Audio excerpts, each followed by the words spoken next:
Hey everyone, thank you for being so patient and waiting for Vincent Dignan coming here. I know he had some trouble with Uber and Lyft like I've been having in the past few days. Just a note to when things come up about TNCs and ride sharing, make sure you guys are active voters, whichever way it goes, but always helps to have the community involved. Vincent will be talking about how to get rich and famous on the internet. So I've heard great things about his previous talks, and I'm really glad that he can be here at Capital Factory, Austin's center of gravity for entrepreneurs, and all you to come here and talk. So please put your hands together for Vincent Dignan. There we go. Vincent, thank you so much. Apologize if I rushed you there. Yeah, I see what people mean about Austin being human. Yeah. Normally I used to get the Ubers everywhere, but I just had to walk a mile. So, all right, I'm going to start talking right now. Thank you all for coming on a Friday night. So, some of you may know about me. I was on welfare benefits 3 years ago, right up until the day I was given a check for $250,000 to start my first online magazine. So that was Planet Ivy. It was written content written by and for young people. It went from 0 to 300,000 visitors a month in 6 months, and then to 1 million visitors a month within 1 year. We then launched a second site, Screen Robot. That got from 0 to 1 million visitors a month in 100 days. We then got into Techstyles Accelerator, ahead of 1,500 other teams. I've been in Inc. and TechCrunch. I've written for the likes of Huffington Post and Tech City News. I started my own conference company, Secret Source Conference. A version of this talk won Best Talk at South by Southwest V2V last year. Content my team's written has been seen by over 50 million people, over 150 million page views. My own network has 175,000 likes and followers, 50,000 followers for our clients in the last 3 months, and thousands of signups for their startups.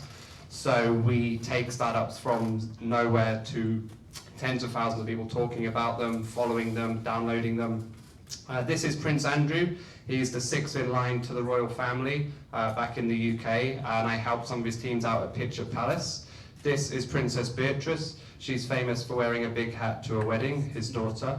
I met her at St. James's Palace, very posh event, millionaires in the royal family and so on, and I pitched her one of my ideas, and she asked for my business card, but she has not emailed me yet.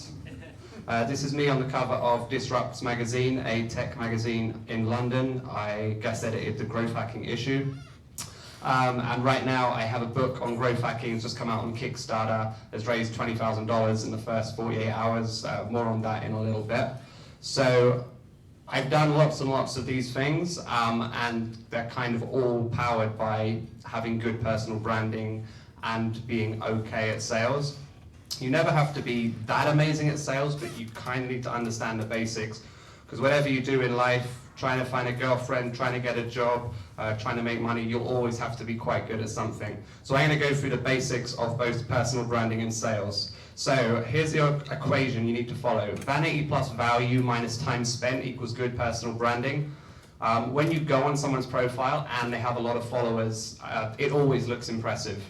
Basically, no one second guesses whether those followers are fake, and it's easy to check on platforms like Twitter. But if you have a lot of connections, a lot of followers, it looks impressive. But of course, you need to also add value, or those followers are useless. Minus time spent, because you normally have to be selling or building product. It's often a waste of time to do social media, and I'd probably tack on content marketing too. Until I had the book coming out, I basically didn't do any social media marketing for my agency. I'll explain why in a little bit, but yeah, vanity plus value minus time spent, and you'll have good personal branding. So firstly, understand that no one cares about you.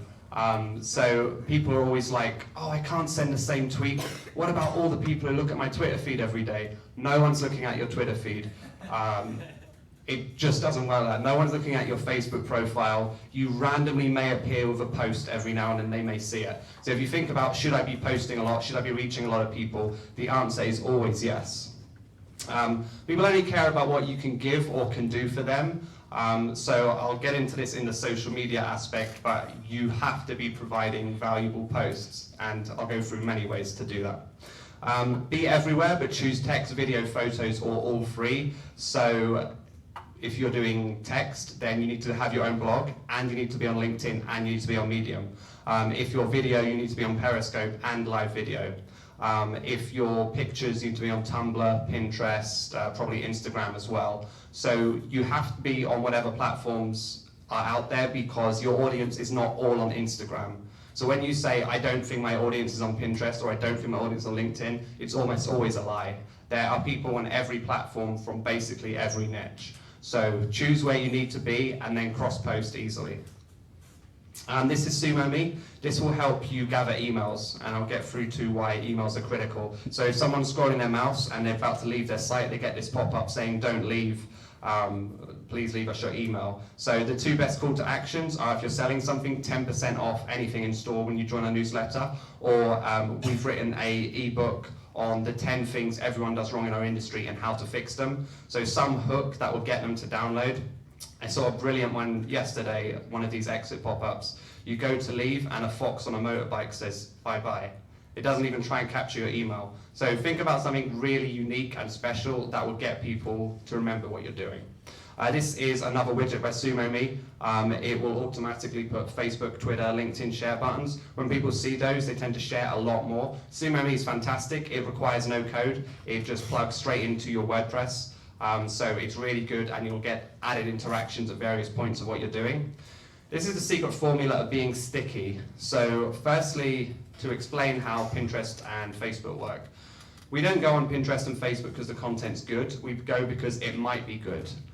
We go because we don't want to miss something in the feed. So there's an internal hook or a trigger in our head which brings us back to Facebook. Facebook does not have to feed us ads to get us in.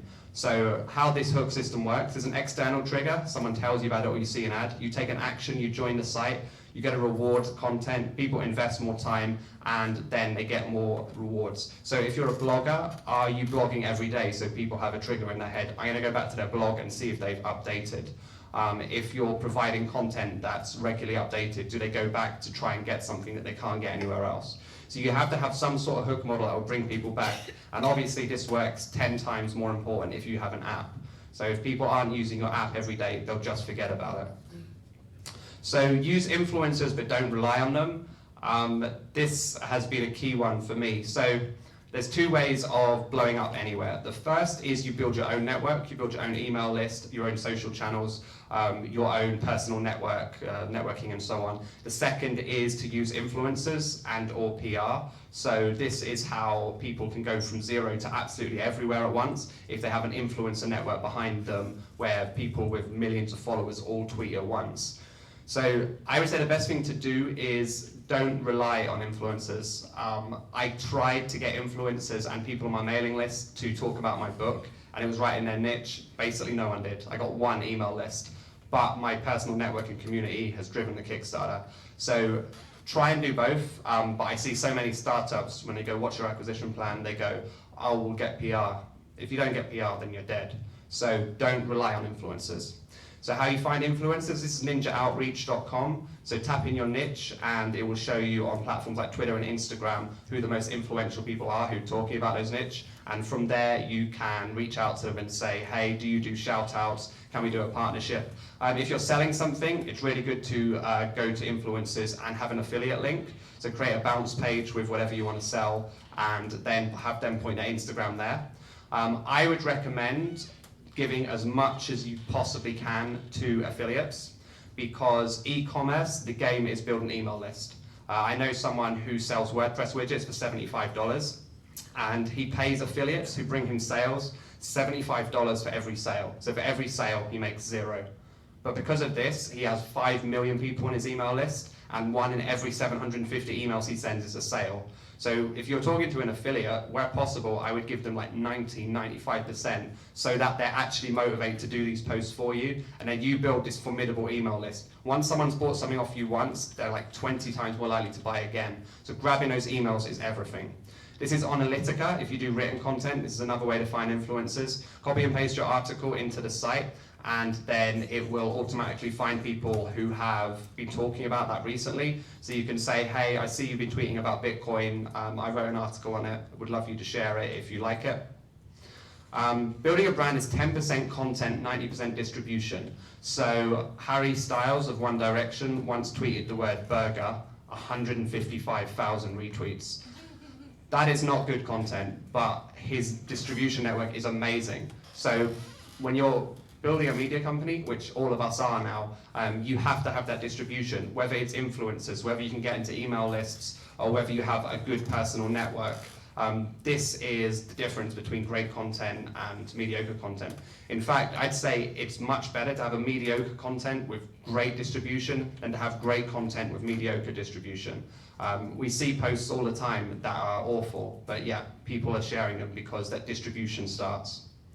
1 in 5 good posts is all you need people to remember. So if you're blogging and you're thinking, it's hard to write good posts, you only need 1 in 5. And as someone who used to produce 25 posts a day for Planet Ivy and Screen Robot, you never know which ones will go viral. No one can. Companies like Huffington Post write 1,500 articles a day, so they have no idea either, and they're one of the best in the business. So keep writing. The only way to get better at writing is by writing more, and then 1 in 5 is all you need. Copy until you develop your own style. Having bad copied content is better than doing no content at all, if content is the right thing to do for you, because you'll still gain likes, you'll still gain shares, you'll still get SEO. So it's worth doing, and it's very easy to copy. But ultimately, you need to have your own ideas through research. Never say no to public appearances. Everything that's good in my life, this is my 2nd American tour this year, is through public speaking. It's incredibly powerful, so when people ask you to be on a panel, when people ask you anything where you can start to get the word out about what you're doing, always say yes. You have to get to a really high level before you don't need to say no. Scale worldwide as soon as possible, so I'll get into how to do public speaking in a sec, but it's really easy to scale statewide. It's real easy to get on a plane and go and give talks, to go to conferences, go to other co-working spaces, find out where the good ones are, and get the word out about what you're doing. Be vulnerable, say what people are really feeling. A lot of people, when they're doing any sort of content, they want to pretend they're the big business person and be very formal. But as the video bloggers have shown, the more vulnerable and the more you are, the better things are. And all of those honest blog posts about how the industry is corrupt, they tend to get shared the most when people are talking about what's really wrong or the burnout they're feeling working at their startup. So essentials, your personal Facebook needs to be your public Facebook. If you're here or WeWork 15 hours a day drinking that strange WeWork beer, your startup is your life. So you don't get to have a personal life of drinking with your friends and so on. Basically everyone in startups and tech has their Facebook as their professional profile now. And by connecting with people, you'll grow your network. Facebook's by far the biggest driver to my Kickstarter, by far the biggest driver when I give talks and people click through to buy tickets. Having a strong, close network is the strongest bond you can have with people. So start adding people when you meet them at networking events. People share things on Facebook that they never would anywhere else, like their kids or their dogs. So you can have a much better connection with people. Also, everyone from the top CEO to the youngest intern is on Facebook all day. So if you need to get hold of someone, it's a good way of doing it. Everyone needs a Twitter if you're doing anything public facing. The good news is it's really easy to grow a Twitter profile. I'll go through it in a sec. And that's how people from out of nowhere, from outside of your network, can suddenly reach out and go, can you come and give a talk at General Assembly next week? Or I've seen your name around, what's your email? And then a conversation starts. Everyone needs to be on LinkedIn too. The problem with LinkedIn is it looks horrible and it's real serious, but again, you have to be on it. A place for content. WordPress, Medium, blogging for text, Instagram, Tumblr, Pinterest for pictures, YouTube, Periscope, Meerkat for video. So find out which one you are. The reason I mention this is right now everyone's on a hype about Snapchat. Well, I can't see how most businesses can use that. What exactly are you going to Snapchat? Donuts and then working at a laptop. Don't believe the hype where everyone says you need to do something. However, if you're building your personal brand, it may be worth doing. However, if you're doing an events company, if you're running a restaurant and you want to do flash deals to get people in, it's very useful to use Snapchat. But keep an eye on what everyone's talking about and don't necessarily follow it. So social media, there's a conspiracy amongst social media practitioners like myself. We tell you to be good at social media, what you need to do is be authentic, post consistently, have great content and connect with people. We tell you that because you try it and then you don't get any followers and then you hire us and pay us lots of money. That's not how you grow social media. To grow social media, you need to be aggressive, follow a lot of people, reach out to a lot of people, reply to people, ask for shout-outs, pay influencers for shout-outs. You need to be doing a hell of a lot every day. You could be doing everything right, but if you only have 2.5 followers, 3, 4, 5 followers, it doesn't matter. What you want is 3,000 followers minimum before you start having any sort of content strategy. You could be doing everything right, but who is going to see your posts? Who is going to share your posts if you don't have enough followers? So whatever platform you're looking to build on, get that first 3,000 before you get an aggressive content strategy going. Another problem is people don't care about you.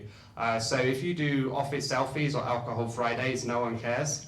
I'd go so far as to say if you're not good looking, no pictures of the founding team. It's just not nice content for everyone else. You know, like a load of guys in a hoodie, oh, it's horrible. Yeah, so if you're not good looking, no pictures of the team. You need to do content for other people, so great discussion, great quotes, great links, great pictures, great videos. It's really hard to find that stuff yourself, so my advice is to steal it. This is something I found on Facebook and brought across to Twitter. I was the first one to get it across, and it got thousands of retweets and thousands of likes straight away. So much so that my name started trending in London and Melbourne, Australia. So I got a load of new followers for something I didn't create, but it still felt good. Not a lot of people understand, a lot of people on Twitter are unemployed. So they follow famous people and then they wait for them to tweet and then they want to get the first snarky reply. So there was a telecoms company, TalkTalk, they got hacked and the newsreader tweeted, TalkTalk has received a ransom demand. And someone replied they could be hanging on for hours for a response if it's TalkTalk. So I screen capped that and it got loads of retweets and favorites straight away. It's up to the second viral content. It's really easy to do. This is the best page on Facebook. It's called Welcome to the Internet. It has brand safe viral content every single day. It scours the web. So if a viral image comes up or there's an animal picture or something that everyone's sharing, it will have it. If someone said to me, you need to create viral content for a year, this is where I'd go and basically scrape the whole thing. Pretty much guaranteed to get likes and shares because of the way they curate it. There's another site called Ruzzit, R-U-Z-Z-I-T, and that will scour the social web for anything. So you just tap in your niche or your keyword, and it will scrape Facebook and Twitter for all of the latest memes, videos, links, everything. This is Sniply. When you share a link from your social channels, not just to your own Facebook or Twitter, but to other things as well, it injects a pop-up in the bottom left of the screen, so you can also get extra clicks even when you're linking to BuzzFeed or Wall Street Journal or something else. You basically want to be building a traffic engine across multiple channels. Instagram, the best place to find new users and customers. What you want to do on day one is find lots and lots of people who could be your ideal customer, and then fritter it down until you find the one ideal person who you think will absolutely love what you're doing. Follow all of their followers, then look at the hashtags those people use in their posts. Then start to use those hashtags in your post, and you'll see that they start to tag their friends because you start to understand them. So what hashtags to use? Let's say you're making ties. You wouldn't want to use the hashtag fashion. Everyone uses it, has 1 million a day, you'll never get near ranking for it. What you would want to do is artisan ties or handmade ties or some small hashtag that not a lot of people are using, but a lot of people will be really into in very small segments. And you have a much bigger chance of ranking for that hashtag if that happens. So how do you rank for a hashtag? You've got to get the most likes in the first 15 minutes. So if you try that and you get a lot of likes quickly, you can do that. Some people have found the hack where you can go on Fiverr, F-I-V-E-R-R, and if you can time it right, you can do a post and then you can dump 1,000 fake likes and it works. You do rank for it. So Instagram traffic. So all of social media for me is about traffic to your website, growing your brand and basically making sales.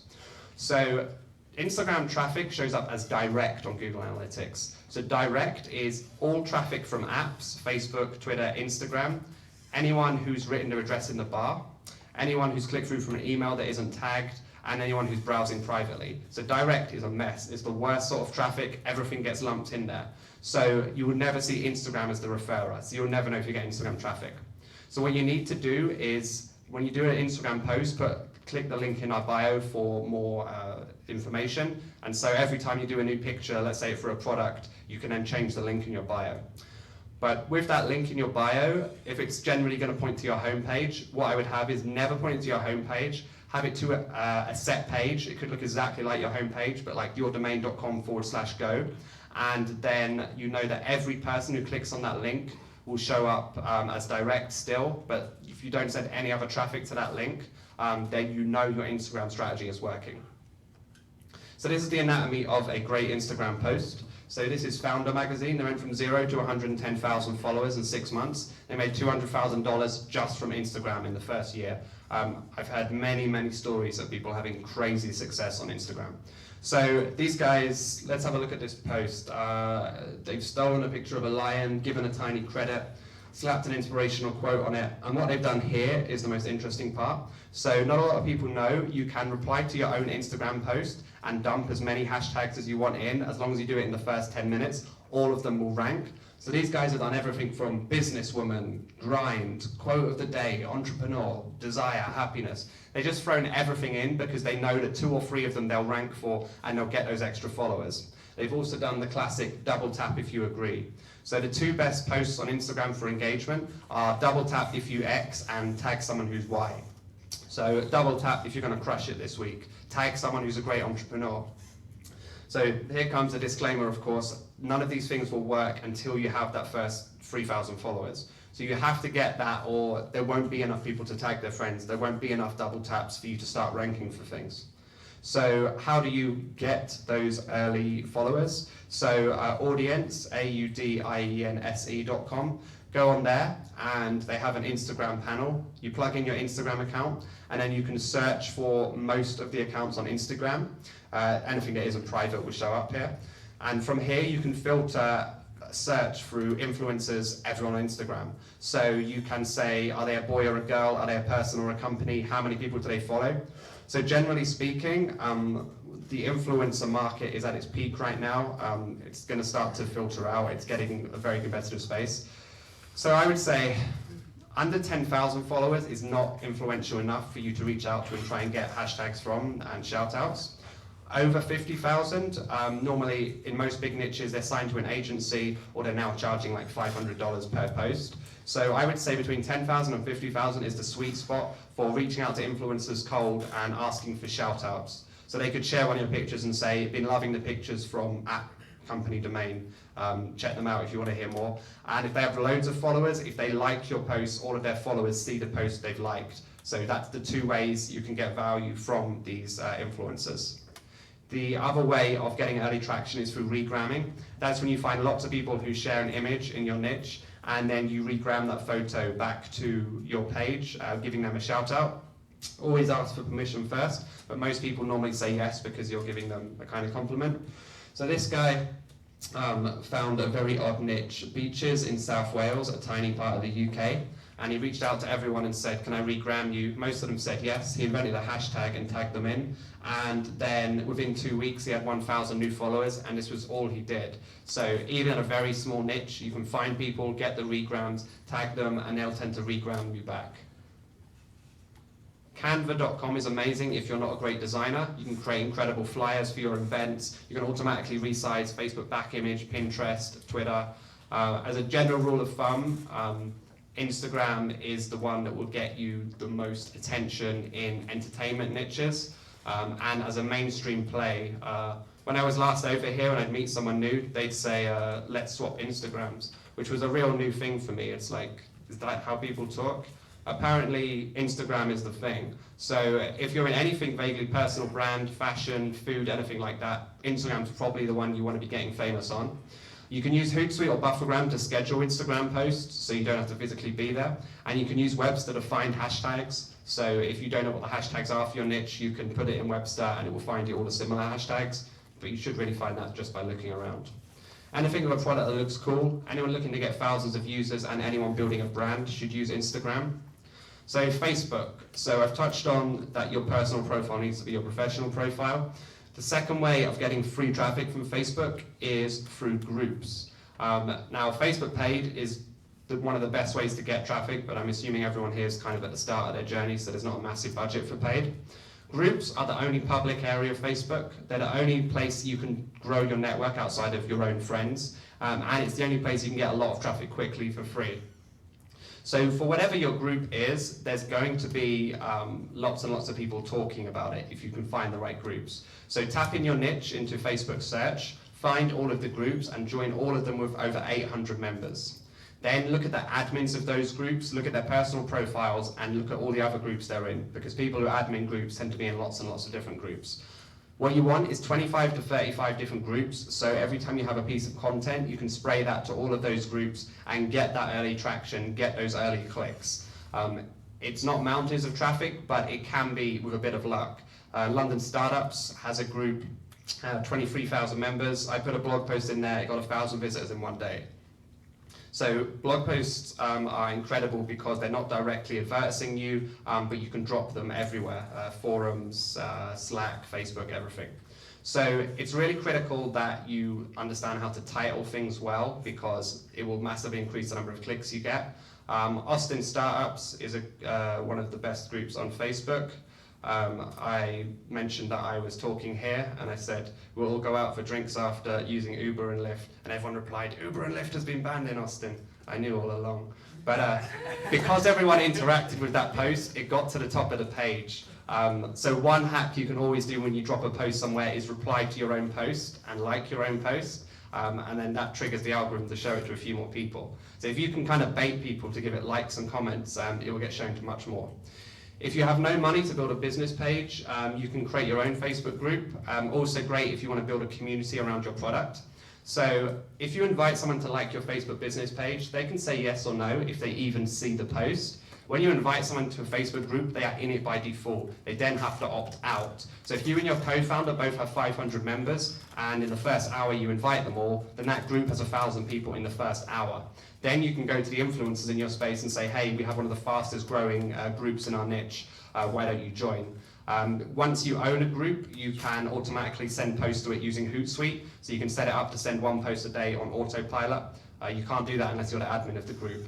So Facebook groups are really good. Don't have it under your brand name in case it goes wrong and no one wants to join a brand name. But if you can join, if you can start one, so the one for my Kickstarter is growth hacking Q&A. So like basically ask anything about growth hacking, online marketing, social media, and me or other people will answer it. So doing something different that provides value is the key in a group.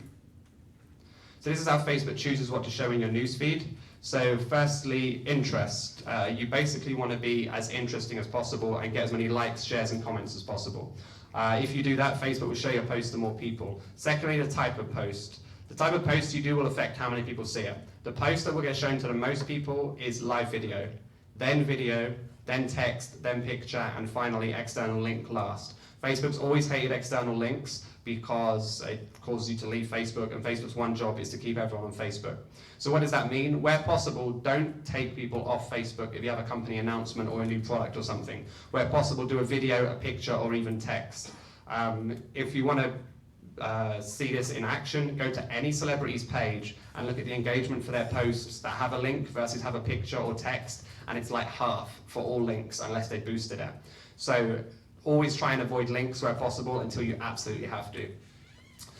Type of post is important, but recency is the one you really have the most control over. What you want to do is get 10 links. So if you get 10 people to post links at exactly the same time, that's incredible, and Facebook will start to show it to more people. If you can get 100 to post a link at the same time, then Facebook thinks something's going viral. For our Kickstarter, we had 129 people post to Facebook and Twitter at once, combined reach of 350,000 people. And that was, when that happened, we made like $2,500 in an hour because so many people saw that post. So the way to set it up is called Thunderclap, thunderclap.it. If you can get 100 people to post, and you'd be surprised how many people will. It's just like, at this time, this post is going to go out, do you agree? Yes.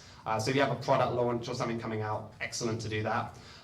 So recency is important. You basically want to get as many likes, comments, and shares on posts generally speaking, as possible. Everyone in your office, friends, family. So you might have noticed when there's been a baby or a wedding, it goes straight to the top of your feed because people like and comment it straight away. So your content needs to be good as a baby or a wedding. You got to learn how to do Facebook paid. If you work for someone else, they'll definitely be doing it, and if your own company scales, you'll definitely need to start using it.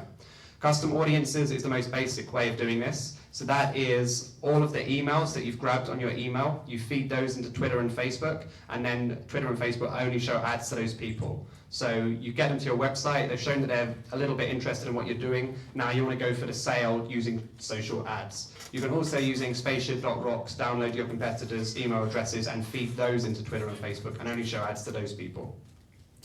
Twitter is my favorite social network. There's so many ways of getting at someone. You can follow, favorite, retweet, add to a list, reply to someone, mention them in a tweet. That's 6 more ways you can get at someone than on Facebook. And Twitter is deliberately public, so it's expected that strangers will talk. Don't worry about the hashtags. Unlike Instagram, no one uses them and they make no difference to your post. Twitter's not about mountains of traffic like Facebook is, if you get it right. Twitter is about finding 5 or 6 people every day who absolutely love what you're doing. So this can be CEOs, this can be business to business. Every day you can be dragging people in who are interested. Social Bro is now called Audience. It's the best Twitter tool of all time. You can search by gender, job title, location, whether they're a company or person, incredible targeting. So sign up, it has a free plan, and then if you can just put in who you're looking for, so let's say it's accountant or accountant in Austin, it will bring up all of the people on Twitter. So from here you can follow, you can add them to a list, you can reach out to them, and on the paid plan, which is only like $30 a month, you can export that Excel to do other cool stuff with. So normally when I sign a new client for my agency, we go straight here and find people based on what they're talking about in their bio. So there's like 300 million people on Twitter, about 200 million active. So always reach out to people who have tweeted in the last 3 months, and that will get rid of most of the bots. One of the golden rules of the internet, people generally follow back. So using Tweetpea or Crowdfire, you can just tap in your competitor's Twitter handle or Instagram handle and follow their followers. Even if you do this badly, about 1 in 10 will follow you back. It's really easy to do, and obviously there's more of a science to it, and that's why people hire me, but at a basic level, you could get an intern to do this. So the classic strategy many people did is they follow unfollow till they get to a number they like 5,000 or 10,000, then they unfollow everyone. Most people don't notice. So unfollow the people who don't follow you back to begin with, and then if you want to go public, you can stop doing it. But some people don't stop doing it because it's free followers every single day. I normally tell people if they're running a company, set up 4 Twitter accounts on day 1, like company team, company info, company USA, and then you can follow 4 times the people and reach out to 4 times as many people, or you could build a nest that all points to one main account and have that growing the fastest. If you have a brand new Twitter or Instagram account, don't follow more than 50 to 100 people a day for the first month. Second month, 100 to 200 a day. Third month, 200 to 300 a day. After that, about 300 to 600 a day. On Instagram, for some reason, don't start unfollowing until you hit 7,000 people following, and then start to unfollow. Twitter, you can start unfollowing and following basically from the off. Still the good stuff, only retweet when someone compliments you. If you retweet someone else, it's their brand name going around, so just copy and paste it into a new tweet. Tweet the same article at least 5 times. When we were running 10 magazines, we were tweeting 300 times a day, and 5% of people were unfollowing us, but everyone else was retweeting us and clicking tens of thousands of articles every month. So if you want to increase the traffic overnight, just send more tweets and look at your Google Analytics, it will spike. Tweetpea will get you followers today, and once you start to have a follower base, people will start to retweet you more, but generally speaking, follow-unfollow is going to be the strongest thing you can do. Apps looking to get thousands of users, anything where content is important. The easiest way to build a content empire is to write a lot of content, get a lot of Twitter followers, and just send tweets out all day long. Anyone looking to reach a certain job title location, if you need to meet divorced middle-aged men into Taylor Swift in Mississippi, you might need to use Facebook targeting, but for rough targeting, Twitter is fantastic. And events businesses, I hijacked the South by Southwest hashtag last year. I was helping an app launch, and we were saying to everyone using it, hey, come to our party, retweet this for guest list. We got loads and loads of sign-ups and 1,700 people through the door on Palm Door and 6, one of the biggest parties at South by, and that was the only marketing we did, just 4 of us sitting on laptops doing that. It's also the reason that a relatively unknown person from London, UK like me can come out here and do multiple tours, because everywhere I go, I'm tweeting at people, come and see me talk if you're into X, and then for each city I'm targeting different people, and then it makes me not talk to 5 people everywhere I go.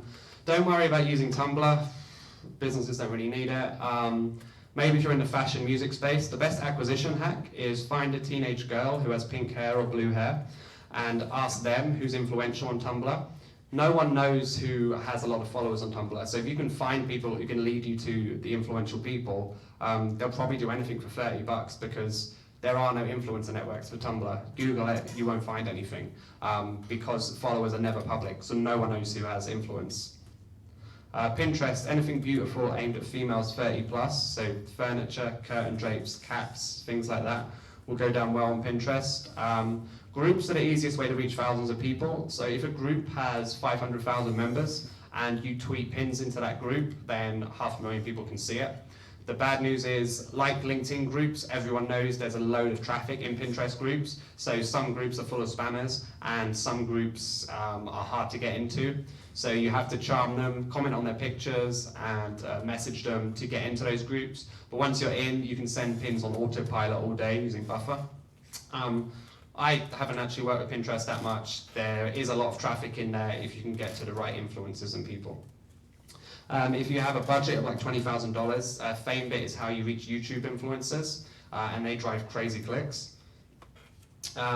LinkedIn, if you're posting to LinkedIn, they automatically put you in a category based on what the keywords in your article are. So let's say you're talking about recruiting, there's 1.2 million people following that hashtag. So if you get into that, there's a good chance a load of people will see it and like it. I've included some LinkedIn groups to post into. And I find 500 is a magic number. If you're creating your own blog, having 500 subscribers is great. If you're growing a personal brand, having 500 followers is great. And if you have a startup, 500 users is great. Like I constantly give talks to startups and they come to me and they say, I have an idea for an app. And I'm like, so what? Everyone does. But then people come up to me and say, I have an app, it has 500 users. Now you have my attention. Likewise, when you go to investors, partners, or you're trying to hire people, there's a massive gulf between 0 and 500. Anyone can get 500 users or followers for what they're doing. If you can't go and do another job, there's lots of them out there. So this is how anyone can get 500. Firstly, message all of your LinkedIn contacts in batches of 20. Individually message all of your Facebook friends as private messages. Tweet out all your Twitter followers one by one. You can use Buffer for this. And email all of your contacts one by one. So it's really easy to do. And the only thing you have to lose is your pride. And if you don't want to lose your pride, believe me, you're not set to be an entrepreneur. And if you're thinking, but these aren't my ideal users, that's fine. Then you can go to your ideal users, rather than saying, please be the first one on my dead platform. You can say, there's 500 people using it already, you might want to get involved. That's a much stronger sell. No one wants to be the first to the party. So if you take these methods and get your first 500, you're miles ahead of 80% of other people starting companies. You might have noticed when people look at your LinkedIn profile, you tend to look back and vice versa. So the best LinkedIn hack is to build a robot which goes around looking at people's profiles all day, and then a percentage will look back at yours. Like a lot of the things I talk about, if you have a coder, get them to code it and you can do more. Otherwise, my friends built an app called Profile Hopper. So you need LinkedIn Premium to get the most out of it, but with that you can look at 1,000 people a day and get a percentage to look back. How you get conversions from that is where you normally have your job title, have a short pitch. You can have like half a tweet's pitch in there. So mine might be writing a book for growth hackers, www.secretsourcenow.com, and then people go to that and then they find my website. So yeah, have a call to action, so when people look at your page, they don't have a website to go and visit to find more. Reddit is the best website on the internet. It basically drives everything that goes viral. Gangnam Style started here, Harlem Shake started here. This is where the entire news industry goes to find stories. So if you can get things on Reddit, that's the start of things going viral. So how do you get things on Reddit? It's very hard, but at a basic level, sign up for an account, use the search and put in your niche, and then join all of the relevant subreddits for your niche. So I sell to startups, so our startups, our entrepreneur, our small business, our engineering. Join all of those groups and start to comment on posts. Don't go in here and spam, you will be banned straight away. This is not Twitter where you can just post all day. Once you have a few comment karma, so people have upvoted your posts, about 1 in 10 posts can be a link to your website. So the two ways of doing it are pretending you're not you and just saying, wow, I found this site. That basically never works unless you're really familiar with it. Generally speaking, I would say just be honest, just go, I'm the founder of this company, what do you think? You'll get a lot of brutal feedback, but it's good to have, and they won't downvote you so much if you're honest. Reddit is also where you find all of the content for all of your other channels. So as soon as news breaks in your industry, it goes to Reddit. There is a subreddit for everything. So if you were looking at the memes earlier thinking my business is too serious for this, Reddit, whatever your niche is, there's going to be a subreddit for it. So there's reddit.com/r/finance, reddit.com/r/investing. So if your niche was fashion, you would go to reddit.com/r/fashion for all the news and links, and you go to imgur.com/r/fashion for all the pictures. Imgur is where all of the pictures on Reddit are stored. So you can find all the pictures for your social posts on Imgur and all of the links on Reddit. So it's a one-stop shop. You could spend 3 minutes there every morning and have enough up-to-the-minute content for all of your other social channels. Businesses are mainly social news. Anything where early adopters or tech feedback's important. Anyone looking to get thousands of users can get their initial users here. So new platforms, Periscope was the fastest growing, but I would say Facebook Live is probably killing it right now.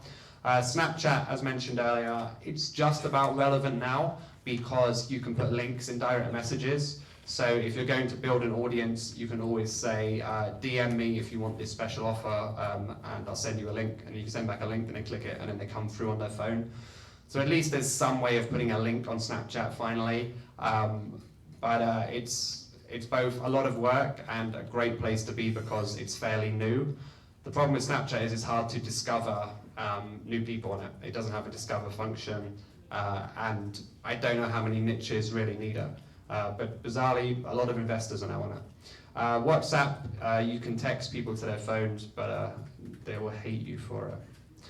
You need to write 25 headlines for everything you produce, especially in content-wise. The reason for this is people click dramatically different based on the movement of just one word left or right.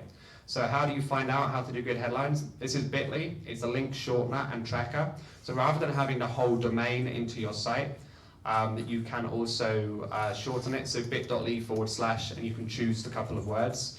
Bitly will also track how many clicks that link got and where from. So were the clicks from Facebook and Twitter, were the clicks from England or America, and what day got the most clicks. So what you want to do if you want to get a lot of views on an article, for instance, is post the article to Twitter every Monday, Tuesday, Wednesday, Thursday at lunchtime, say.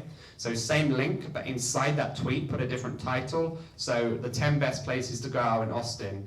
And then the next day would be, you won't believe where everyone voted the best place in Austin to go out. Each one will get different clicks. Find which one has the most clicks using Bitly and put that title on Facebook on the Friday with some money behind it.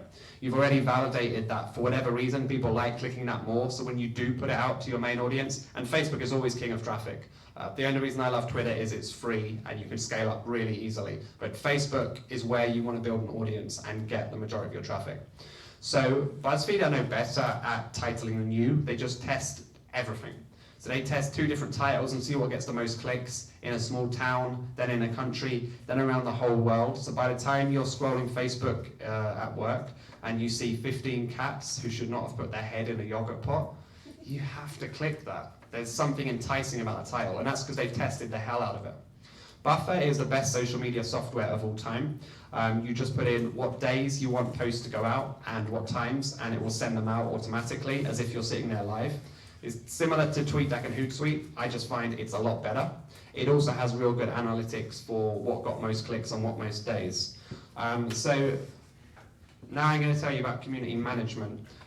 This is all you need to do to have a social media strategy. You don't even need to hire someone. Every Sunday night I forgot to make the slide for this, that's why I'm talking about it. Every Sunday night between 9 o'clock and 12 o'clock, use Buffer and plug in your LinkedIn, your Facebook, your Twitter, and your Pinterest if you use it. So every Sunday between 9 and 12, have 4 money posts planned for the week. So a money post is when you do an ask. A money post is visit my website, read my article, come to my event. What do you think about an idea we have? I would put those money posts at 10 a.m. Monday, Tuesday, Wednesday, and Thursday. Because people go to work for 1 hour, so they get there at 9, they pretend to work for an hour, then they go on Facebook. So if you're the first post they see at 10 and it's vaguely work related, they're going to click on it. So you spray that LinkedIn, Twitter, and Facebook, all of them at 10 o'clock. And then at 5 o'clock or 6 o'clock every day, you want to put a fun post. So people are finishing work and they want to have fun, so they want to see something interesting. The reason you do that is you want to get loads of likes and comments on those fun posts. So grab an image from Imgur or Reddit front page is normally the best place to get it. And then put that at 5 or 6. That will get a lot of likes, and then that will trigger your page rank so that your posts in the morning will get seen by more people. So also write your email mail out on the Sunday night. There's no right or wrong answer to when it should go out. Some people say Tuesday's a good day, some people say Friday because people are looking to have more fun before they go home. But whatever it is, write it on the Sunday because inevitably you want to do an email mail out this week, you never do. So write that there and then prepare your Snapchat, Periscope and Instagram. So if you have that on the Sunday night and you have those all set up in the Buffer to go out, then you can do the fun stuff all week, which is just logging into your account and replying to people who are talking to you. Once you have that, you're active on social media and it's real easy to keep tabs on. If you have a lot of products or a lot of content, you can use Meet Edgar or SmarterQ to, once you put the post in once, they just go round and round forever. So on platforms like Twitter, no one will ever notice. Search engine optimization deserves its own night, but we don't have time. So 50% of search engine optimization is what's on your page. So is your site well built? Is it fast? Is it mobile optimized? The other 50% is everything else. 2 of the main ones are how much traffic does it get, the more the better, and how many legit sites link to you. The last slide has my email on it, and if you email me, I'll give you all the slides. There's lots and lots of SEO guides if that's important to you there. Keywordtool.io will help you find SEO keywords. Yoast is the best WordPress SEO plugin. If you're on WordPress, that's all you need. ClickMinded has an SEO checklist of sites like PhotoBucket, Flickr, Yelp, which if you create a business page and put a link in there, that sends you major SEO juice because all of these sites get a heap of traffic. So if you have something linking to you from those sites, that's worth a lot. Longtail Pro, you have to pay to use, but it's an easy way to find SEO keywords. And to find competitive keywords that people aren't bidding on, you can use a keyword tool by Alexa as well. So, moving on to content. We are all subject to base desires, so get laid, get paid, lose weight. This is what anyone is basically looking for and will pay for. So if you write content around any of these 3 things, there's a good chance people will like it. Outreach is everything for the first 5 years. It's not like you blow up suddenly and then you're Paulie from Jersey Shore and all the offers come to you. You really have to do a lot of outreach all the time. All of the things that are happening to me, to other people on the way up, we're constantly making them happen. Tim Ferriss is on the phone for weeks to get all of that PR when he has a new book coming out. You have to go and hustle. But I see so many people not putting the work in and going, it will happen when I get a bit of PR. It doesn't. You have to accelerate that engine yourself. So reach out to people every day, ask to guest blog on people's sites, book your own talks, and build your network constantly. The secret sauce is everything. So if there was one piece of advice I'd give people, especially if they're setting up their own business, only do things where you have a secret sauce. So if you're setting up an SEO agency, you better know the tricks no one else does to get traffic. If you're a model, you better know how to game all your social channels to make them grow really fast and network extremely well with the most powerful people who can get you into places. If you're building an app, you better have proprietary tech no one else can build, which does something amazing. So you have to have something that no one else can do. If you don't, it's really, really hard. So if you're in a business where you're like, oh, there's loads of people doing it, you better have a way of competing. So this is what's known as a blue ocean strategy. So in a red ocean, everyone's competing for the same things, and they're basically slashing at each other. So they're slashing at their own prices, and basically all profits are competed away, and the ocean is turned red with blood. A blue ocean is when you're uncontested and can sail free. So if you're competing in an existing market space, you're in a red ocean, but if you're uncontested, you're in a blue ocean. Red ocean beats the competition, blue ocean makes the competition irrelevant. So the obvious answer is the iPhone. It just made everything else irrelevant the second it came out. Another bizarre example is Cirque du Soleil, that's circus. Like circuses have been on the way down for about the last 50 years, and then Cirque du Soleil came through. It's basically circus, but done in a slightly different way, and now they're way clear of everyone else. You don't want to exploit existing demand, you want to create new demand. No one was using their mobile phones to date until Tinder came along with the innovative swipe. Now, basically, all young people use it. So you create something new, no one else is, and you get there first. So finding your blue ocean strategy. Now, this should be the best slide where I reveal the one thing you need to do in order to be massive. But unfortunately, to find your blue ocean strategy, it's normally just having your ass in the chair.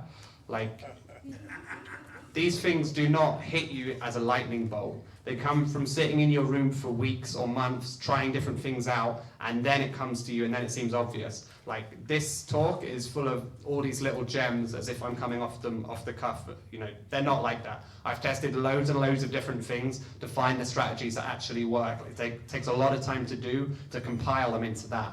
So when you think about combining rap with putting on makeup, and that's your video blog idea, you know, you probably cycled through 10, 20, 30 ideas to get to that. But I don't really like giving broad answers, so here's another one. This is clarity.fm. When you have no idea what you're doing about anything, use Clarity. So Clarity is the world's experts on basically every area of running a business. You can call them up on the phone and talk to them. It's not cheap. It's like $1 to $25 a minute to reach out for these people, but it can save you a lot of time. So for instance, if you wanted to do email marketing, you could read a few blogs, try and start an email list, basically get nowhere. Or you could call up someone on Clarity who's sold $10 million worth of stuff, and you can say, right, what email provider do I use? How do I title so that people will click through? How do I avoid hitting the spam bin? How do I grow an email list of 1,000 in 2 weeks? And these are the people who can give you those answers. So using Clarity is a great way of standing on the shoulder of giants and finding your secret sauce. Don't waste money on sales channels you don't understand. Generally speaking, social media and content cannot save sales. Search engine optimization can if you're really good, because people are looking for that thing. But yeah, I see so many people doing social media and they don't know what they're doing, and it's a waste of time. You should always just be selling or working on your product. So we never did social media or SEO. You know, we were okay at it, but public speaking provided so much more. So don't worry too much. You only have to do a few things right. If it's calling people up on the phone, that makes you money. Keep doing that. So for most early stages companies or consultants or anyone running an agency, the easiest way to get customers is public speaking, like by a long margin. I can't think of anything that comes close. So how do you start public speaking? Go on Meetup and Eventbrite, tap in your niche and find all of the groups that have meetups that are active. If it has Meetup, like it has a lot of members, or Eventbrite has meetings coming up. And then you want to write 2 paragraphs. So you want to be looking for co-working spaces and places too. So email or message through Eventbrite or Meetup. You can message your organizers everywhere. So you want to put, I'm a big fan of your Meetup. I give a talk on 10 problems everyone makes in our industry and how to fix them. Something like that I think your audience would love. Do you have any upcoming talks I can give it at? I have a large network I can invite for the event. Just say that, they never check. Let me know, I'd love to be involved, and then email and tweet them at the same time. Just emailed you because I'd like to talk at your event. Now, once you get those 2 paragraphs, copy and paste it to everyone on Eventbrite and Meetup, just spam it to everyone. About 25% will say yes, you can come and give a talk, and you'll be amazed how much your network opens up. The alternative is networking, just like go to a random room. What do you do? Oh, I'm looking at creating a banking app. Oh, you know, and then you've got to talk to them for 10 minutes. But when you give a public speaking, everyone has to listen to you. So if you get the right people in and Twitter is how you get those people in. Just tweet out a lot of people in your industry who are using the hashtags. You can fill the room pretty easily by sending a lot of tweets. Then that's all of your customers, or if you're launching an app, all of the people who might be your early users. Another thing not a lot of people agree with me on, criminally undercharged to begin with. It's really hard to make sales, so the easiest way to start, if you've literally never sold anything, is charge too little. When I started coaching entrepreneurs, I charged $150 for an entire month of coaching. So that was way under my value, but it meant within the first 30 days, I had 19 paying clients. So I started to get comfortable with selling. I started to get a lot of clients. They started to give me referrals. And then, needless to say, month 2, I doubled it. Month 3, doubled it again. So it's really easy to increase your price. You just keep it low for your current customers, and then anyone new that comes on, you charge them the higher price. But it's really hard to get that first sale if you charge too much. And it's really, really exciting. The first time you get a bleep on your phone, you've received money from PayPal. And once you start to get that feeling, that will drive you to do it a lot more. Main sources for more customers. Firstly, ask your friends. It's the easiest thing to do. Everyone feels awkward doing it, but these are the people who like you the most and are the most likely to refer you to people. Secondly, upsell any current customers, so invent new things to sell to them. Ask for referrals. This is something not a lot of people do to your current customers. We're looking to grow our base. Capture data and pitch, so email marketing. And give, then received. Work for influential people for free and build your network. This is another contrarian point. The more you give away for free, the more people will hire you. Like in this talk and my other talk on growth hacking, I'm giving at General Assembly on Tuesday, I give away basically everything you need to do to run a social media campaign. People still hire me because they're lazy or they like what I do. You can give away all your secrets in public speaking, and people will come back for more. People will respect you, people will get you to give bigger gigs. So give as much value as possible, and if not public speaking, it could be blogging, it could be creating videos, whatever it is, grow your network. A lot of people get involved with charities in order to meet influential and popular people. As a side note, never say no to meetings with people more powerful than you and more influential people than you, but generally say no to all other meetings, especially when you factor in travel time. You can basically do everything on Skype. I close deals that are worth tens of thousands of dollars on Skype. It's basically the same thing. Maybe have one meeting to begin with, or do a public talk and meet someone. But when you factor in traffic and that this town no longer has Uber, it's a lot better to do Skype. So those are the basics of sales. Have something unique. Don't waste time on sales channels you don't understand. Public speaking is the quickest way to find customers. Criminally undercharge. Keep various sources of inflow open and build an email list. So this is everyone's favorite slide in my deck. Listen up. Charlie app. Type in anyone's email address and it will find all of the public information about them on the internet. So all of their blog posts, all of their LinkedIn, all of their company news, all of their tweets. So you could meet someone and say, hey, I love that sports team, the Texas Longhorns. And they'd be like, wow, that's my team. You'd be like, wow, what a coincidence. I love sports. But you don't really love sports. You've just found out that they like that. This is Email Hunter. Type in any company's web address and it will find all of the public email addresses of people who work at that company. So if you want to sell to a company or write for a magazine and you have no idea where to begin, use this to get those early email addresses. This is Norbert. This will find anyone's email address in the world. You just need their first name, their last name, and their domain. It's $10 for one day and you can do loads and loads of leads for that. And having cold emails is great, but having warm intros is 10 times better. So this is Discoverly. Go on anyone's LinkedIn profile and it will show you all of the Facebook friends you have in common. Go on anyone's Twitter and it will show you all the LinkedIn connections you have in common. So then you can, rather than emailing them cold, you can say, I'd love an intro to Mark at Nike regarding our advertising tech. I think you'll really like it. And then your friend can intro you. This can also sit in your email and it will find all the people in your email list, how you can connect to other people. Conspire as well. There's an app called Conspire that does something similar.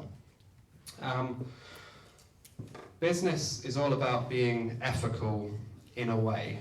So brain drain is something that's really good if you're in a competitive space. So call up one of your competitors pretending to be a customer and ask them all of their current features and all the features they're going to build in the next 6 months and then steal all their ideas. It's vaguely ethical, and I can't say I haven't done it. So converting all of this into gold, email is 40 times more effective than Facebook and Twitter combined. If you have someone's email address, you kind of have permission to talk to them for a very long time. So some of us built big Facebook pages, and now we found out only 2% of people who've liked our page will see our posts unless we pay. Some of us built big Twitter and Instagram pages. It used to be that if you sent a post while someone was looking at their feed, they would see the post. Now the default view is while you were away, what got the most likes. That is always going to be celebrities and memes. That's not going to be your business that gets loads of likes suddenly. So when you build something on someone else's land, you never really own it. But when you have someone's email, you have permission to contact them for life. There was a British guy who built a Groupon clone, a daily deal site, and he sold it for $200 million. And a journalist asked him, what exactly are they buying here? You don't have any tech. He said, they are buying 4.5 million email addresses while it's out ready to buy. That's how powerful having an email address is. I've seen companies get acquired just for their email lists. So everything should be built to growing an email list. That asset, no one can take away from you. And people keep the same emails for a very long time. And most people look at their email every day. Not everyone looks at their Facebook and Twitter every day. Hello Bar will help you gather emails. It sits on the top of your site, requires no code. And you want to have one of those 2 call to actions, 10% off, or we've written an ebook on 10 ways to be better at life, whatever. And like a lot of the things I talk about, you don't think they'll work until you put them on your site, and then they start to gather emails every day. If you've never sent a mailing list before, use MailChimp. It's the industry standard, and it has a good deliverability rate, really easy to use. In 1 hour, you'll be up and going and sending emails out.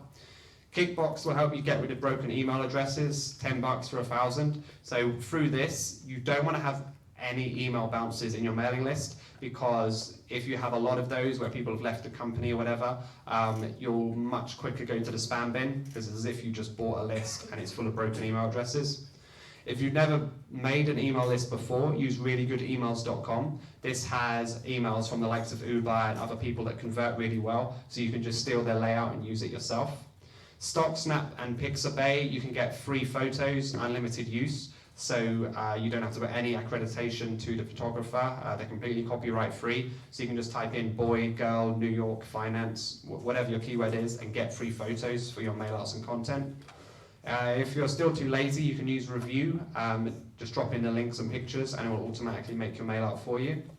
Wavelength enables you to find other people to give shout outs and mailing lists for. So you import your mailing list and it finds what people want other mailing lists and similar niches. So let's say you were building a company and you were selling weightlifting weights, and the other person was selling that brown steroid powder that weightlifters eat. It would connect you because you have the exact same audience, but you're not competing. And if they have 1,000 on their list and you only have 500, you can swap 2 shout outs in your mail out for 1 in theirs, like one at the start, 1 at the end for 1 in theirs. So this is a really good way of reaching a lot of mail outs. You can only use this after your mailing list has been alive a little time, so it's worth building first. Connect 6 is another stalking tool. Go on anyone's Facebook profile and it will show you all of the other profiles they're on the internet. So their Twitter, their LinkedIn, their Quora, their Google+, but don't use that because no one does. Sidekick enables you to see who opens and clicks your email. So if you don't want to talk to your boss all day, you can send it at 6. Or if you want to pretend you get up early and do yoga, you can send all your emails at 5:30 in the morning. You should have 2 inboxes, one for all of your internal stuff and client stuff, and one for your meetup, Eventbrite, and all your newsletters. If you're not at inbox 0, you should be at least once a week. You can use Maelstrom. It's $10 for 1 month, and it will unsubscribe you from all the newsletters you don't want to be in, and it will archive everything out of your Gmail inbox so that they're not deleted. You can still search for them, but you have a clear inbox. So use this for 1 month and then delete it. If you're a person who does sales or makes investment in your company, use Streak. So that is every time a sales lead or investor emails you, you tick the box and you create this sales flow within your Gmail. So are they a lead? Have they been pitched? Are you negotiating? And you can report back to your co-founder or manager, here's how sales are going this week. Rebump. Generally, when you start a company, you're lower in the power balance than whoever it is you're talking to. So you may email someone and they may not get back to you, but they should, because you've spent time to create that email. So Rebump is a Gmail tool. If you email someone and they do not reply, Rebump will email them every 4 days forever.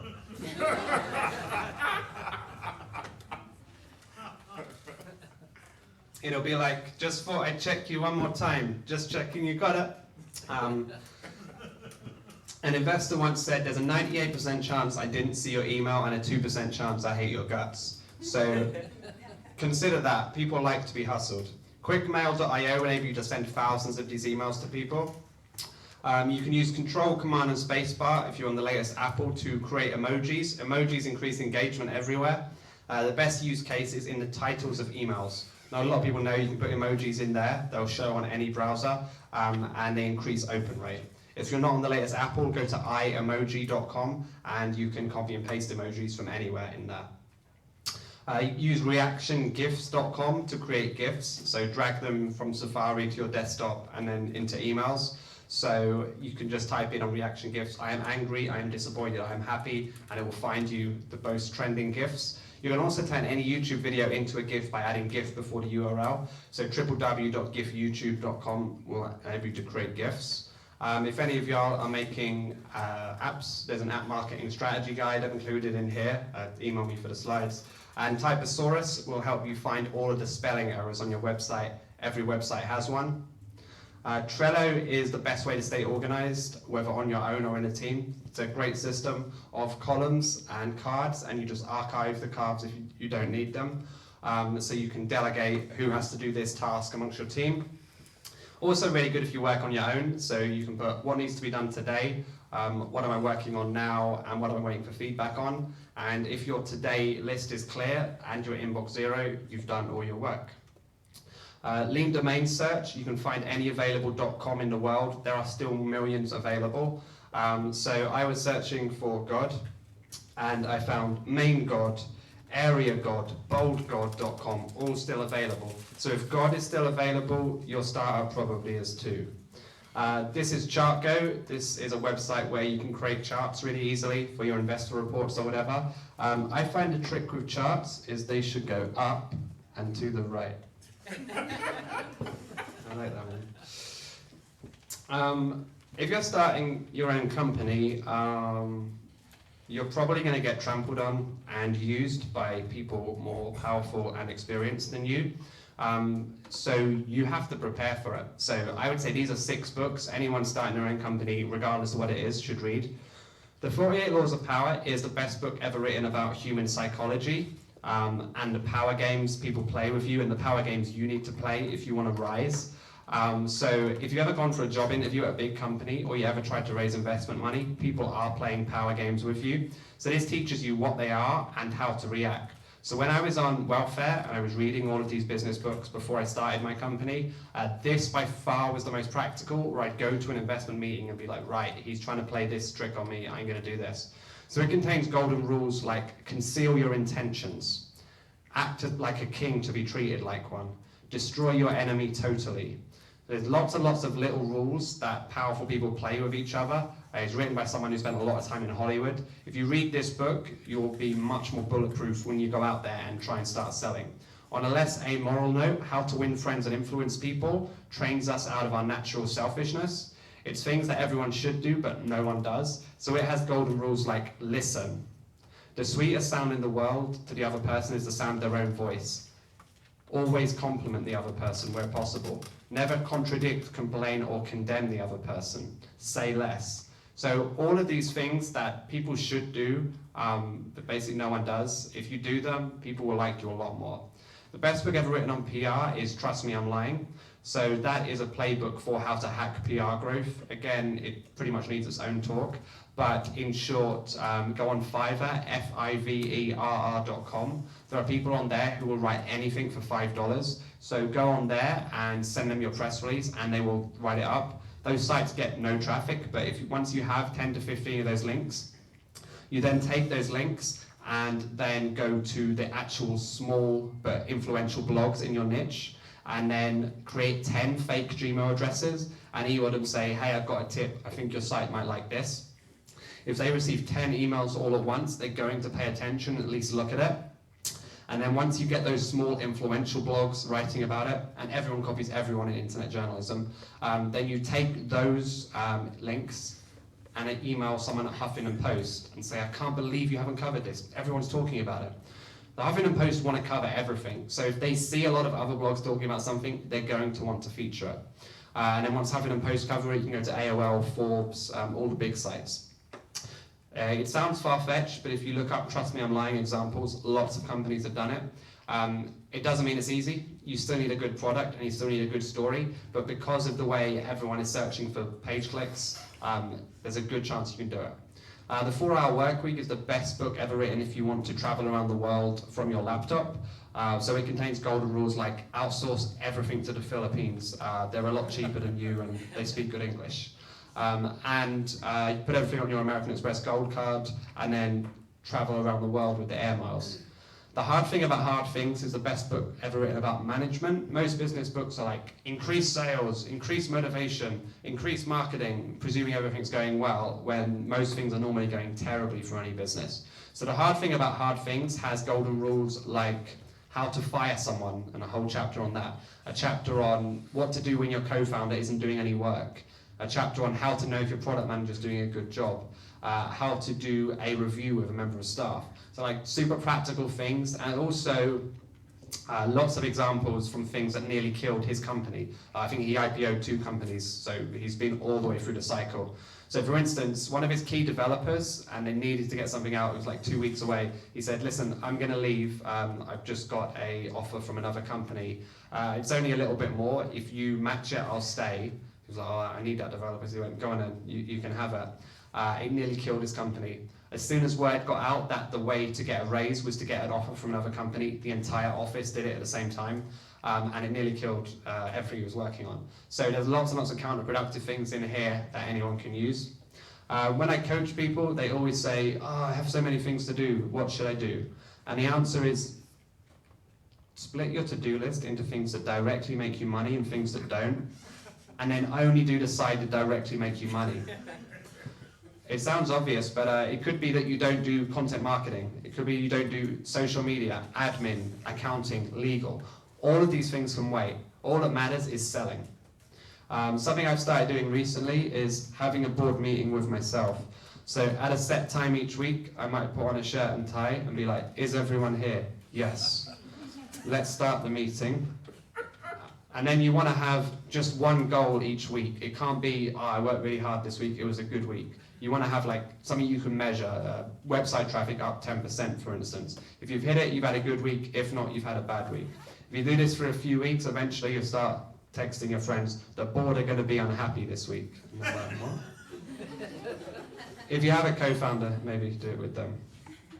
We're not in a bubble. There's still record amounts of money going into startups. If you have a good product, people will want to give you money for it. Likewise, selling something. Likewise, if you have raw talent and you're building a personal brand. So as a side note, don't listen to most people. Never listen to someone who has not done the exact thing you're trying to do. So like, I haven't talked at all about raising a Series A or selling your company because it's not something I've ever done. There are lots of people giving talks or writing blog posts who have never done this. So ignore their advice. If you must find advice, either get a mentor or read a book from someone who's done it all the way through. I'm looking to meet interesting startup founders who have product market fit and looking to grow their companies. I'm looking to give more talks in Austin and around America, so any introductions there. Any introductions to email lists about my book or anyone who does podcasts I could do. I'm also giving a talk on Tuesday focused on getting users for startups, so growth hacking for startups at General Assembly. If you email me for slides, I'll let you know where that is. So my book is out now on Kickstarter, so it's got a lot of money in the first 2 days. A lot of people are buying it. So it's everything I talked about tonight in much, much more detail. So step-by-step Instagram. It has a video course where I'm literally clicking the buttons and going, do this to grow your Instagram, do this to grow your Twitter, do this to grow your email list. Lots of things I haven't talked about tonight. Content marketing, search engine optimization, search engine marketing, sales in a lot more detail. So yeah, that's on Kickstarter. And finally, everyone in this room spends more time on Facebook than they do washing themselves. And that's the problem because Facebook isn't really that valuable. It just randomly gives you bits of content. So Stay Focused is a Google Chrome plugin. It cuts you off if you browse Facebook for more than 10 minutes a day. You can't even put Facebook in the address bar. And yes, you can use a different browser, but you feel dirty doing it. So with all of that time you save, you can start to implement all of these growth hacks and all of these strategies and start to use the internet to climb your way out of poverty. Thank you for watching. I always like coming back to Austin, even if you don't have Uber here. Thank you for being part of my American dream.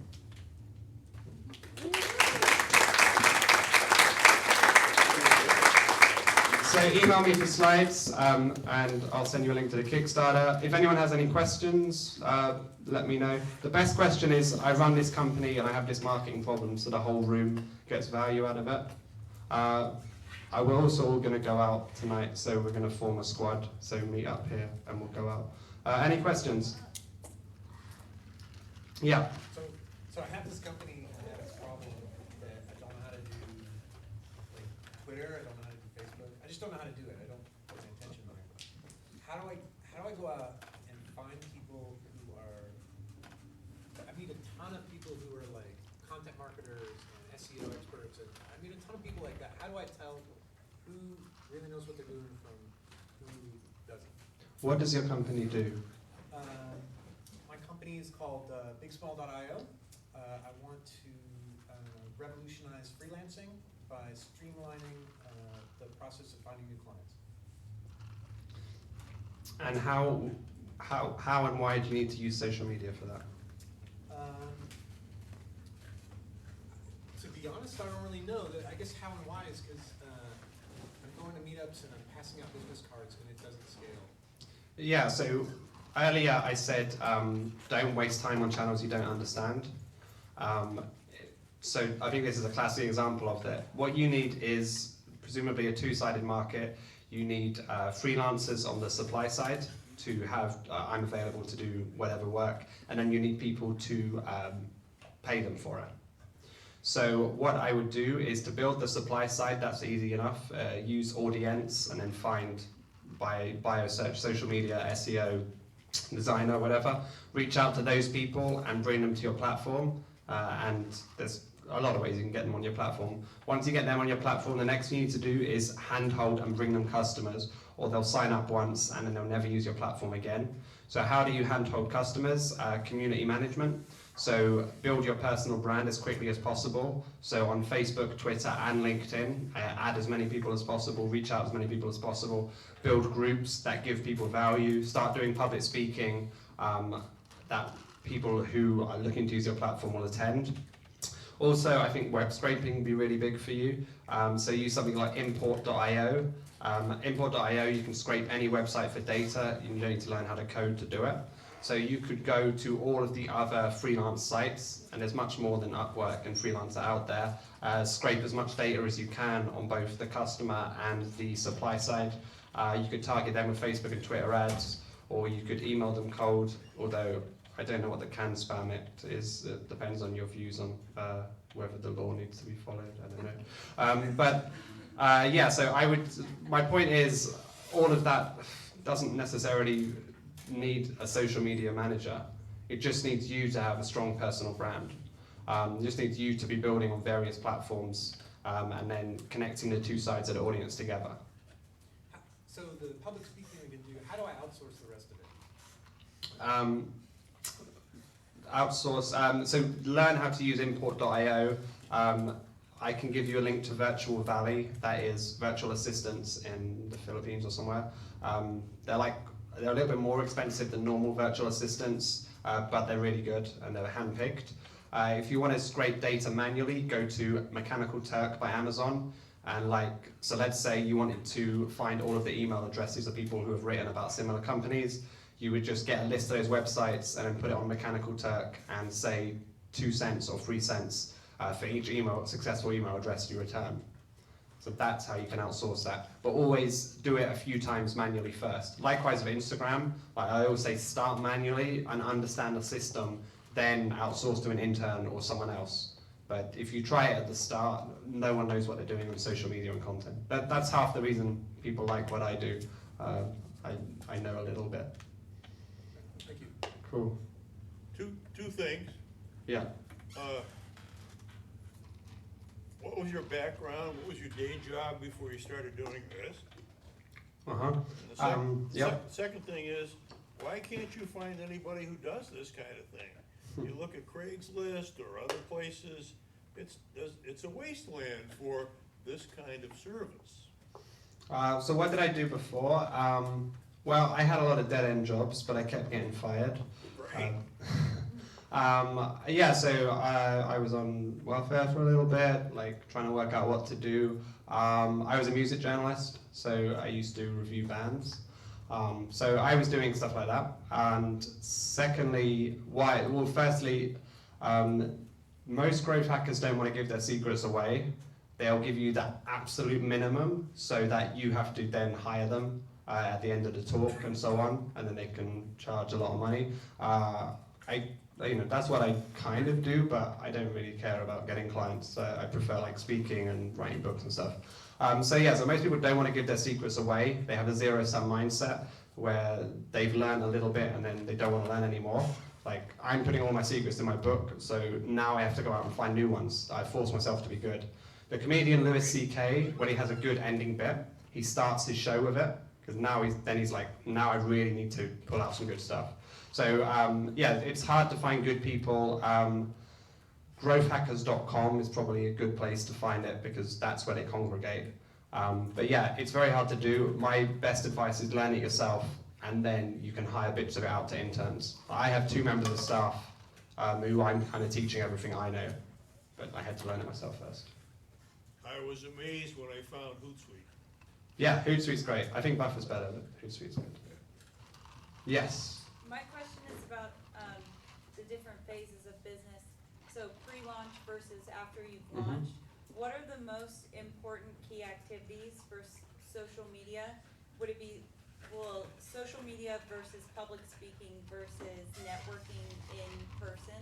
You can't necessarily do it all if it's launch is a month away. What is the most important things?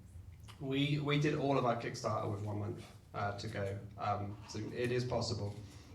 I talk about this more in my talk on Tuesday, but in short, what you need for pre-launch is a viral queuing system.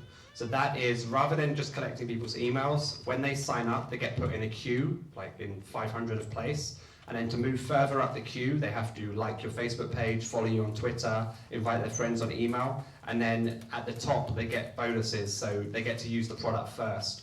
Or so our bonuses are things like free consultancy time where I work on your startup, or free webinars with me, or free entrance to a secret group. So you funnel everyone into that group. I use queueat.com. That isn't available to most people, it will be soon. You can also use Maitre MAITREAPP.co. And if you use Vincent25, you get 25% off. That's the same thing. So you have all of that traffic go to there. So how do you fill that up with traffic? Firstly, having that strong personal brand. Individually message all of your Facebook, Twitter, LinkedIn to build that. And also you set up a Thunderclap, thunderclap.it, and then have everyone have an email out to all the people you've gathered using the queuing system, and then a Thunderclap. And then you want to get in mail outs as well on the first day. That's how we did our Kickstarter launch a couple of days ago. So having all of those things run into it. The question I get asked most from people is, what should I focus on? And the answer is, it really depends on different platforms. But loosely speaking, if you have no money, Facebook groups, Twitter, and public speaking are the 3 best things you can do to get quick results. Because all 3 of those, the more you hustle, the more returns you'll get. On some other things like content marketing, you can just be unlucky and then people don't like the title and don't click. Or on Snapchat, it could just take so long for you to get any followers. But Twitter, Facebook groups, and public speaking, if you sit there at a keyboard all day and booking talks, you'll get returns very quickly. Cool. Yeah. I was just curious what you thought the most important KPIs are for video deployment. So like on YouTube, is it viewing, stop, start? How long are they using it versus like Periscope or Facebook Live, concurrent user rates? Like your clients start talking to you about video advertising strategies, what do they usually see as the main ROI? Well, I work with startups and small companies, so they want clicks and website visitors. If you're lucky enough to work with brands, you can just dazzle them by saying impressions. And brands don't care about clicks. It's great if you work for an agency. 100,000 people watched your video, that's great. Then they don't ask how many people clicked and actually did something. It is changing slightly, but if you can get old school big agencies, they just want to be in people's heads when they go to the candy shop. They want to just pick that candy bar. So the correct KPI really depends on what your company is. There's definitely no right answer, but traffic is always good as far as I'm concerned. Yeah.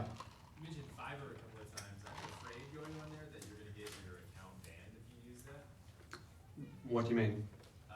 Just the algorithms behind the scenes tracking all the different IP addresses that are coming. Does that not happen? Well, if the ad was against Fiverr's regulations, Fiverr wouldn't let them be on there. Yeah, I didn't know about that. I didn't know if I get like my YouTube channel or Instagram channel pulled if you tried to do one of those. No, the only thing you shouldn't do with Fiverr is pay for Amazon reviews. There was a lawsuit, and I think they might have even gone after the people who had reviews. But if Fiverr have let it on their platform, it's fine. And there's a lot of black hat things that Fiverr doesn't allow on that you can't get. But if the ad's on there, it's fine. But if you're buying traffic and stuff, it's fake. Just remember, no one on Fiverr can be trusted, and you'll be okay. Yeah. All right. Oh yeah. Go ahead. So would you recommend paid advertising on Instagram and Facebook and all of that? And how much would you say is a reasonable amount to invest per day? Because I know they don't let you go below $1. So What's the product or company? the company is it's Event Vines, and what it does is it's a searchable directory of all event venues and event vendors in Austin. And you want to? I want to target different event planners. It's free for event planners and people who are hosting events to search on. So I want people who are in the event industry and event venue managers to claim their listings, add photos, and share their listing. So I'm trying to get more people on that and then more planners getting on the site using it when they're planning events. I can't help but feel you can go hyper-local and do most of this stuff in real life. Like paid is really, generally is quite far down the line. I thought you were going to say you're working for another company. In terms of scraping, you can use stuff like import.io to scrape Meetup and Eventbrite and all of those event sites. On Meetup, you can message a few people each hour, and that's how you can get to all the event planners that way. And then you should probably get really good at organizing your own events as well. And that's how you would get the demand side who are interested in organizing events. So yeah, you should probably get really good at organizing an event. So as for paid, yeah, hyperlocal is good. Instagram has relatively low click rates because it's not as played out as Facebook. But unless you know what you're doing, Instagram and Facebook paid is a complete waste of money. It's hard to do right. So either learn it through testing or charm someone who knows what they're doing and get them to do it for you. But you can do most of this in real life. That's the good thing about events companies. Get good at Twitter too. Yeah. Can you give us or share with us an idea of the cost to employ you? So to hire my agency to work with you, we're quite picky with because we only hire people, we only get people on who we think we can do really good things with. So that's like, thousands of dollars per month. But we normally start with earlier stage companies just with consultancy over Skype video. So we go through your problems, try this week, use this software this week, and we have those reduced prices in our Kickstarter. I think one of them's like $300. It includes the book, 3 webinars, video course, and an hour consultancy. So our Kickstarter has a few of those, which is a good start, and then you can see if you want to go on to hire big. But yeah, I've been coaching a lot of entrepreneurs in different areas doing that. Thank you. So if you search secret sauce on Kickstarter, or just email me, I'll send a link. Yeah. Do you have any experience trying to acquire users like in internet regulated countries? So my background, I work in virtual reality with 360 video. So we have an independent application right now that's trending in Saudi Arabia and Turkey, right? Which are places that Facebook and YouTube actually don't have access to audience bases. And I was curious if you had any suggestions of how to actually do strategic targeting to those areas when you don't have access to kind of, you know, an aggregate of ad networks that are available to you like you do from Facebook or YouTube. Buy a gun. I don't know if you have the budget, but corruption is probably the best answer. Just go there and pay the right people to get the media access to do all of it. Otherwise, you can buy proxies in those areas. Squid proxies is a good one. They have a lot of proxies. If you go on Black Hat World and search different proxy providers, you can at least be able to have stuff inside those, so you can do stuff with, and you can set up lots of different proxies, so you can have lots of different accounts in those countries. I don't know if that helps. Instagram is quite big in Saudi Arabia, I think. So what you might want to do is try and find people who can act as your contacts over there, and then wire them some money, and then get them to kind of be your point person out there. Yeah. I'm entering into a business, or I'm starting a job next week, where I will be revitalizing the email marketing and social media. They're a local retail business in the tech industry. What would you do walking into a space like that? Hype their Twitter, firstly. That's real easy to do. Include lots of email capture forms on their website to start to boost their email list. I would you'd probably have to learn how to do Facebook paid to get more people to view their videos on their Facebook page. But yeah, certainly hype up their Twitter. If relevant, start to grow their Instagram as well. Twitter and Instagram are the easiest ones to grow quickly. And look at early ways of building a community as well, and putting on events once a month to engage a local community which can scale to national and get their ideal customers in the room. And look at all the Facebook groups you can join to get the word out to. Thank you. Yeah. How do you build online communities or in specific communities on mobile? And in particular, any tips for using Slack for building more business and career-oriented communities? In my other presentation, I have a link to 190 Slack groups. But when you say community on mobile, everything's on mobile. Yeah, so online. And my question was more specific to Slack. Yeah, Slack has lots and lots of communities. If anyone doesn't know what Slack is an email killer, real-time chat. It was intended to get people out of their inboxes, but most developers just sit there chatting to people all day on Slack now. So there's a lot of public Slack groups that you can join and then get the message out into whatever it is that you need to. So yeah, it's one channel alongside Reddit and all the others. Yeah, it's a good one. Not a lot of people are in there trying to get page views out. One problem is the feed is very fast in most popular groups, so it falls out of the feed quickly.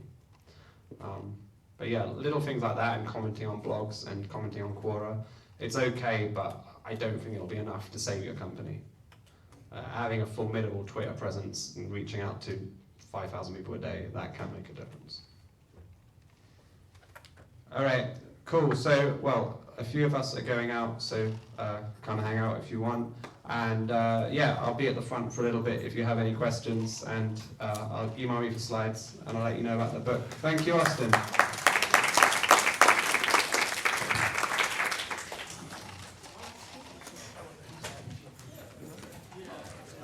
You missed some good stuff by coming late. I know, we were Saw you coming in late. walking out there.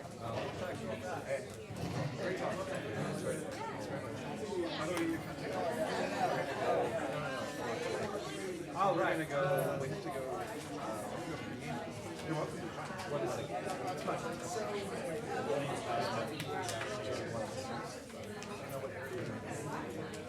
you have to leave right now?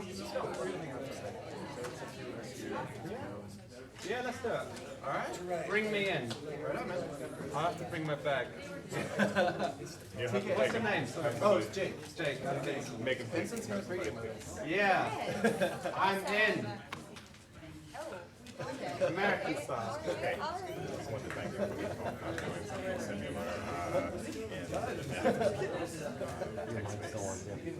Hey. What's up, man? We nearly got killed once. Yeah. Oh, that's a good bonding. That's a story for a different day. There's in this thing. I'm building my presentation. I've been learning all this stuff, but stuff learning. Yeah. When you just jump in, you know, everybody in the room, they're saying the same things, but they're like baby. Everybody's saying gotta work. You just gotta put the work in. You gotta like sit there. You gotta have an expert from sitting on you. So I would thank you for your presentation. Really cool.